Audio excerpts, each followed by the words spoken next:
have to Till have I have back-to-back appointments. I'm sorry. So it kind of cuts us short because of my computer and your computer. But we'll do a good job in 20 to 30 minutes, okay? okay. I have a phone. I'm recording on a phone, so Oh, okay. Perfect. yeah. Perfect. So this should work any second now. Let's see if it'll I have back-to-back appointments. I'm sorry. So it kind of cuts us short because of my computer and your computer. But we'll do a good job in 20. Okay, so got rid of that double. In 30 minutes, okay? Okay. I have a phone. I'm recording on a phone, so Oh, okay. Perfect. yeah. I don't know why that's Perfect. happening. So this should work any second now. Let's see if Oh, it'll back appointments. I'm sorry. So it kind of cuts us short because of my computer and your computer. I will do a good job in 20. Okay. So got rid of that double. In 30 minutes, okay? Okay. I have a phone. I'm recording on a phone, so. Oh, okay. Perfect. Yeah. I don't know why that's happening. So this should work any second now.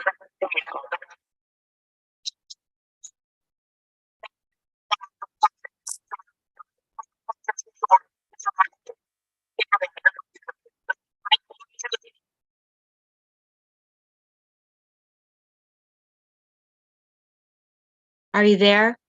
Yes, I can hear you and see you. Stupid stuff. Okay, now I finally got rid of that. And full screen. And I think we're live on YouTube. And let me go check. Okay. Ridiculous internet, and the storm is. Yeah, that storm. Oh. Crazy. Full screen. And I think we're live on YouTube. Let me go check. Okay. I'm saying I cannot reply, but ask questions.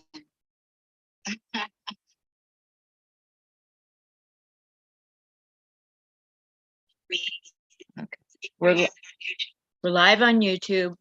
We're We're live on YouTube. Nice. Yeah. Oh, you had me Okay. scared. I heard an echo. Huh? I'm sorry. What did you say? I was saying something and you repeated it, and I thought we had the echo back. Oh, okay. Hi. Hi, Linda. Thank How you. you doing? Very good, Vanessa. How are you doing today? I'm doing good. I'm You're doing here great. in Vegas. Are you glad you came here and you're going to see a hurricane come through? I am very glad I came to Vegas. There's no other place like Vegas, man. I've been to Baltimore, I've been to DC, Los Angeles, even Miami, and it's interesting how in America, every cities have their own personality. Yeah. So Vegas is very unique. What's Yeah. the atmosphere in Miami like, for instance? In Miami, it's a really nice weather. Have you been to Los Angeles before? So it's like Los Angeles, but better. To me, it's better because Los Angeles sometimes get a little chilly. Like it's warmer during the day, and like when the night starts to set in, you need a jacket. But in Miami, you can go out dress a certain way, and the temperature doesn't change. So you don't have to carry a bunch of sweaters with you in case something happens. Yeah, that gets old wearing Yeah. So Vanessa, your last name is Jeha. That's Jeha Yes. or Jeha? Well, in French in my country we say Jeha. You say what? In my country we say Jeha. Jeha. We call it Jeha. Jeha. Jeha. Yeah. But I know Americans will have hard time saying Jeha all the time. So I just let them say however. So Jeha, and it's okay, Yeah. But originally it's Jeha, Vanessa Jeha. Very good. I'm part Jewish, so I can remember Jew ha ha. I need you. Okay. I got it now. Yeah. So I want people to know who you are and like you and follow your career and help your career. Wow. That's what this is about. It's about you. So you're quite the person. You're quite a human. I've seen you Yes. put a lot of time and effort into listening to Thank me you. talk. So this is your time. Thank you so much, Linda. Thank I you. want you to use this opportunity to tell people who you are, where you're from, how you got into comedy, Yes. how you grew up, any struggles that you overcame, any trials, any traumas that you want to share, your whole, just lay out your life for like 10 minutes here. I'll let you talk.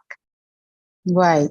Thank you so much, Linda. Thank you so much. First of all, I just want to appreciate this opportunity that you just gave me. Like you're an amazing person. Every time I see you, the way you smile, your energy, I really like that. And that's one of the reasons why I agreed to do this interview, because I just like your energy. So thank you so much for this opportunity. Yeah. Thank you so much. Well, The world to me. okay. So, my name is Vanessa Jeha. Vanessa Jeha. So, I grew up in Cameroon, Central Africa, and that's a country pretty close to Nigeria. And my country has a history of being colonized by the French. We got our independence, but unfortunately, when that independence comes out, it's only on papers. But I speak French. That's why I speak French. My first language is French because we were colonized by the French. I speak other languages, other African languages. I speak Yemba, which is my family language, my parents' language, my tribe language. I come from a tribe called the Bamileke tribe. Our tribe migrated from Egypt, and they were trying to escape the war, and then they landed in Cameroon. So Cameroon sounds like shrimp in Spanish, because my country was named by the Spanish, the people from Spain, the explorer from Spain.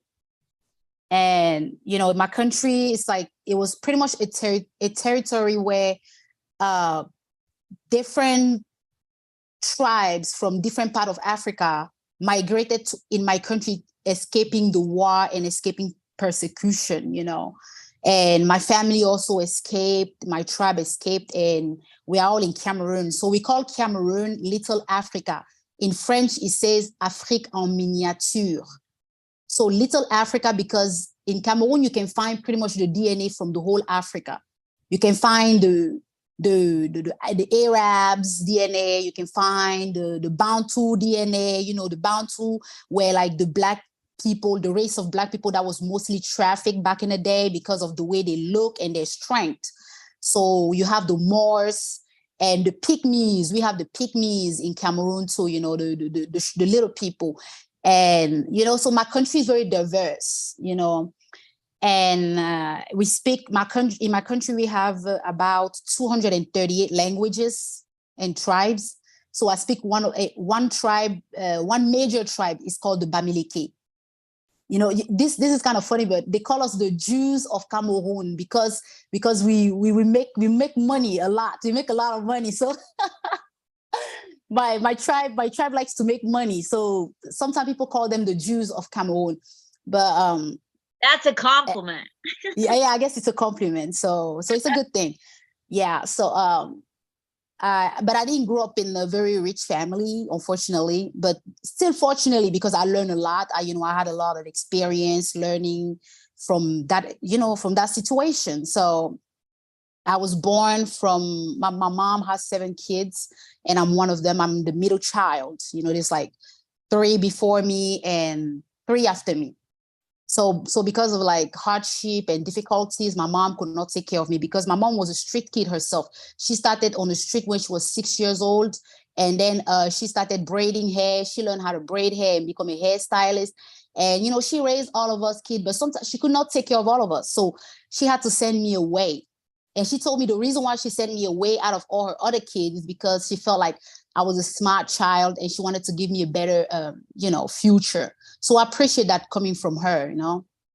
So I was raised by another family, and it wasn't easy because the guy who took me to raise me, he actually took me because he wanted to inherit something from his father.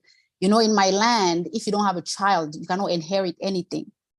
So he wanted to inherit, but so he took me. So because of that, as soon as he got the land, he started neglecting me. He sent me over there, sent me there, all these things. So I grew up changed when I went from home to home, and it was very like very unstable childhood, just moving from home to home.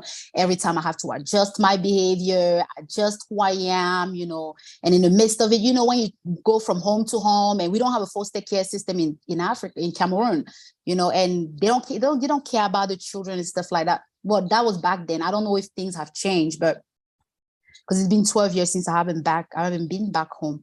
So people taking care of you, there's going to be abuse. There's going to be, because, you're a child, you don't have your parents, and people don't have money to take care of you. So they're angry. They're not happy because they feel like, oh, yeah, they didn't ask for this responsibility, So, yeah, of course, I went through the abuse and the whole thing that comes with being a child with our parents and stuff. But thank God I grew up, I'm here today and I'm strong, so. You're So like the Tina Turner of yeah, Cameroon. yeah. Wow, I guess. I have Thank so you. much mad respect for you. Thank you so much. Thank you. I'm Thank glad you. you went through all that, or I probably wouldn't like you. Thank you. Thank you. So, and, so as I was growing up, how I escaped from the abuse, can I be a little dirty? You can do whatever you like. Okay. Well, send the stone fans if you want. Yeah, well, well, so yeah, so unfortunately I was touched by a couple of adults. I was sexually touched by adults, but from there I discovered masturbation, and I used masturbation as an escape because I couldn't take drugs. I used masturbation and writing. Those were my two things. I masturbated a lot and I wrote a lot. I was always writing. I mean, I didn't even know what I was writing, but I just enjoy writing. I wrote stories. I wrote how I felt. I don't even know how I started writing as a kid.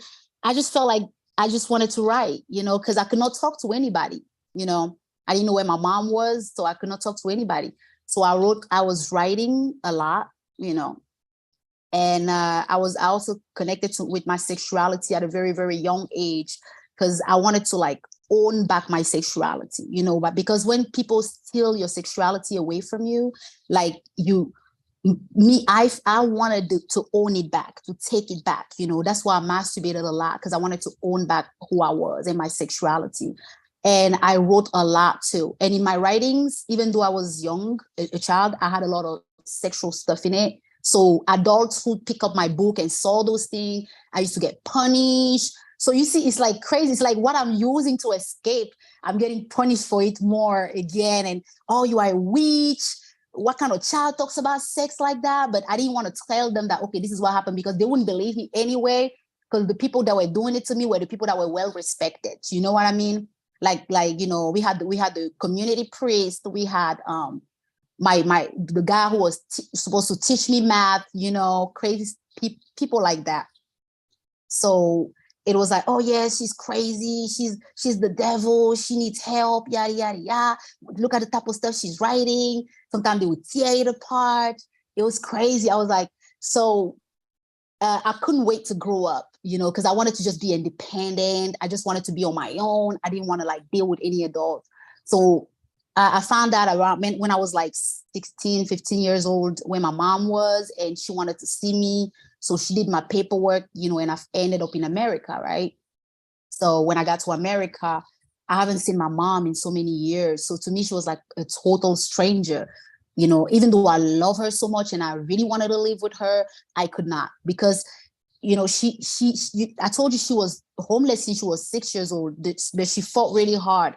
But unfortunately, all the fight, all the trauma got stuck on her. So she was a little toxic. I don't mean to judge my mama. I love her. And I'm still in contact with my mama, I'll do anything for my mom, but like it just wasn't right to live together. I needed to get away from her so we can love each other better, you know? So I had to like get away from my mom. So here I am in America. I'm like 17, 18. I don't speak English. I don't know what America is. I don't have papers, you know, I'm illegal. You know what I mean? So I'm out here and I'm like, damn, what am I gonna do? I'm just hanging out. So I have a couple of friends. I started working under the table as a you know, working at a restaurant, washing plates because I could not speak English. You know, when I started learning English and speaking English, I started. Well, actually, I was on student visa actually, you know, but you could not work with student visa back then, so I had to work under the table. And student visa, I had to pay about $6,000 almost every semester just to keep my visa. So I was working at a restaurant, babysitting for people, at the same time working at gas station, being a cashier. I had like no sleep, no sleep. You know, I slept on buses. Sometimes the bus would carry me away. Like I could not sleep at all because I had to be in school to maintain a certain grade so I can keep my visa and be legal in America. So at one point I was like, you know what, fuck it. I just gave up. I was like, I can't do this anymore, you know, because if I keep doing this, I'm going to kill myself, right?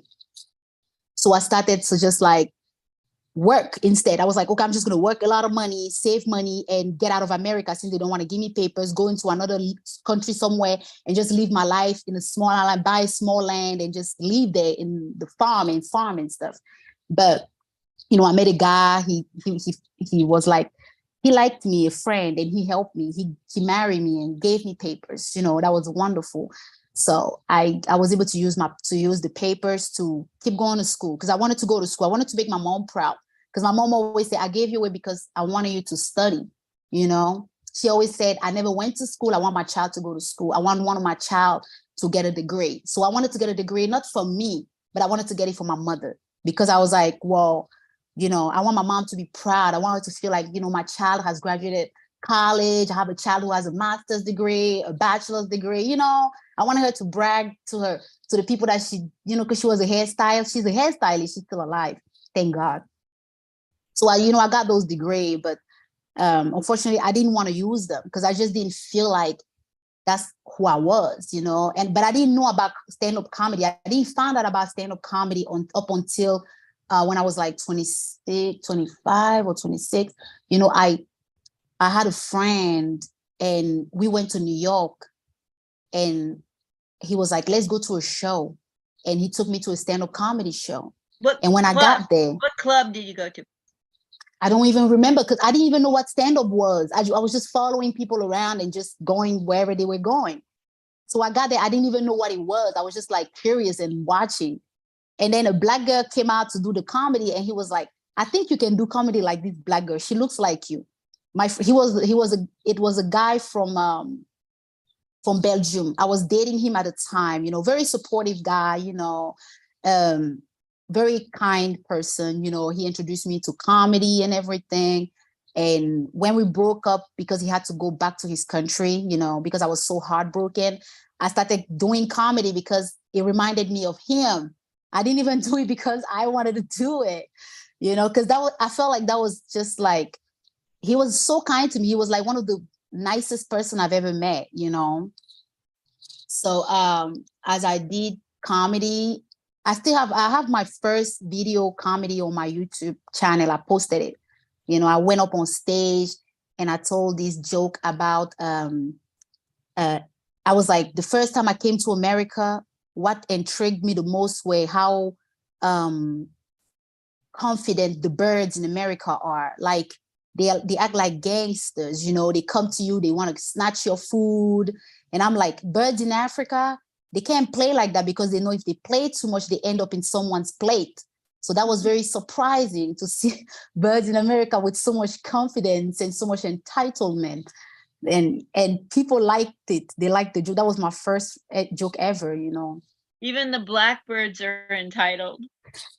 All birds are entitled in America, black, white, the smallest one. I feel like the black are even the most entitled because the crows, they're black, right? And that's why we have the most, though they're very entitled. That's hilarious stuff. Yeah. So that was my first joke, you know, and from there I just kept doing comedy and kept trying, because I realized comedy is allowing me to express myself, because there's so many trauma and stuff that I went through that I had completely blocked in my mind. But doing comedy, as I keep writing comedy, I feel like it's unblocking memories that I blocked back then, you know, and to heal from those memories, I want to make them funny first, you know, because I feel like if I go through some crazy situation, like watching a guy getting his dick cut off in street justice, because that's what happened. I saw a guy when I was 9 years old coming from school, you know, in the marketplace. We have something in Africa, in my country, we call street justice. So this guy, they cut his dick off. You know, I witnessed all of that. But, you know, they burned him with tires, you know, all this crazy stuff. So I saw something like that and it's traumatic, right? So I'm thinking to myself, well, I don't want to feel sorry for myself. I want to grow past this. I want to, every situation that I meet in my life, I want to rise above it. Because I've always told myself, like, hey, if you're going to be a victim, you might as well just kill yourself. I'm not saying you can't be a victim, you know, I sympathize for victims out there, but I'm just saying for me, I just could not handle living in that victim mentality, because I wanted to kill myself when I was feeling like a victim. I wanted to find a way to feel like a winner, feel like I own myself, feel like I own my story, you know? So I had to, like, I wrote it, I put it in my comedy. Some people might say, oh, what's so funny about rape? I'm like, well, I'm a victim. You know what I mean? Like, if I want to tell my story, you can't tell me to shut up because it makes you uncomfortable. So, you know, I have to talk about my story. I've been through it, but I don't want to be a victim no more. I want to own it. I want to take back my power. But people feel, it seems like it roughs people the wrong way when you try to take back your power, because they're used to victims crying. They're used to victims saying, oh my God, this is what happened. I'm such a victim. This is me. And this is it. And this is just all sad. But when I'm like, this is not just sad. This is also kind of funny. People get upset. Like, no, it is. I have to do this to grow, to mature, to heal. That's why we're here. We're here on earth to heal, to grow past, you know, the barriers, to grow past the trauma. If I stayed on the trauma and I stayed like a victim, I would have been dead. I cut myself several times growing up when I was a kid and I wasn't wise yet, you know. But as I started growing up, I said I needed to choose between living and dying. But the only way for me to live is if I take back my power and be this strong person and look at my story from a different perspective, you know? You're going to be healing other people by talking about it. Thank you. Thank you. Yeah, so that's pretty much it, you know, that's it. All right, so I have 5 more minutes. And I'm so sorry. You've got to come back. It's okay. I've got to have you back, like in September, October. Okay. I want to have you back and take more time with you. Anytime. But I want people to see you and see you and see you here. So yeah, you have a lot to say. You're very wise beyond your years.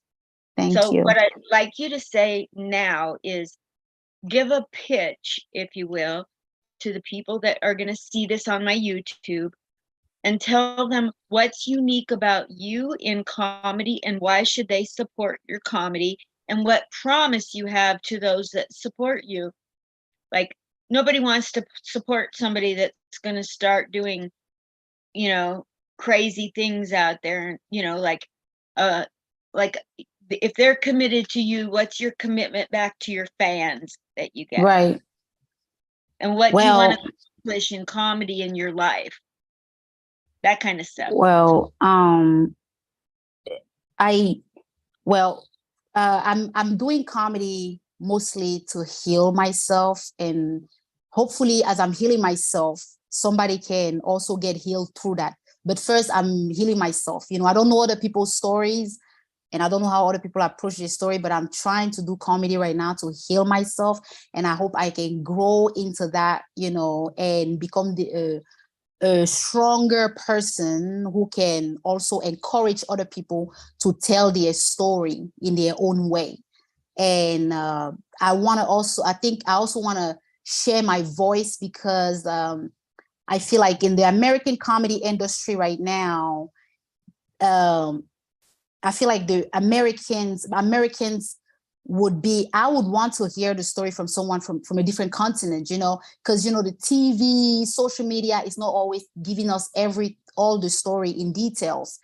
And I feel like my comedy is talking about how it's talking about Africa, but also America from the perspective of an African girl who's a French speaker, and at the same time who's been through a lot of trauma, like everybody else out there, and also speaking, it's just saying my opinion, and just expressing myself from the perspective of someone who is trying to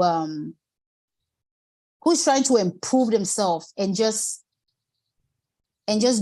be stronger and stay. I don't know, like I'm just growing, and I want to share my story while I'm growing. Yes. And I want people out there to just like hopefully connect with it and also get inspired and share their own story. You're very raw, and you're very vulnerable, and you're very real, and you're very likable, and you're very funny, and you have nowhere to go but up. Like you're I don't know how many months and years you've been doing comedy, and that doesn't really matter. What matters is, even though sometimes your material is very, very real and raw and dark, you're so likable and so funny. And I know what you're telling is not made up. No, definitely not. Like, I mean, I'm talking about my family too. So definitely, if my family hears the story and it's made up, they definitely will say something. You know what I mean? Like, oh yeah, that really didn't happen, but that's me. That's my story. That's me opening up. And a lot of people who've known me in the past, a lot of them don't even know this, because that's how much I was trying to protect myself from not being judged, But at this point in my life, I'm like, okay, like if I'm keep hiding this, like nobody would know. So and I'm not gonna heal if I don't talk about it, if I don't because like I said, I had blocked a lot of them in my head. I have blocked a lot of them. And people can see, like in Africa, there's a history of it still happens right now. Street justice is very real, very common. They know that everybody knows there's no foster care system in Africa. So if your parent can take care of you, what are you gonna do? So it's definitely not made up. It's true story. It's very raw. So if you're someone who is like intense and you like intensity and you want to feed off that intensity, check out my comedy. Check out my comedy on Instagram. Check out my comedy on YouTube. Check out my comedy on Facebook. It's very real. It's all me. And, it's Vanessa Jeha. Vanessa Jeha. And she pronounces it from her country in the French as Vanessa Jeha. Yeah, Jeha. Vanessa Jeha. I love you. Thank you so much for working with me on the internet and the timing of this. And today, before you go to sleep tonight, I want a date and a time that we agree on for you to come back in either September or October, please. Sorry, I have somebody called October.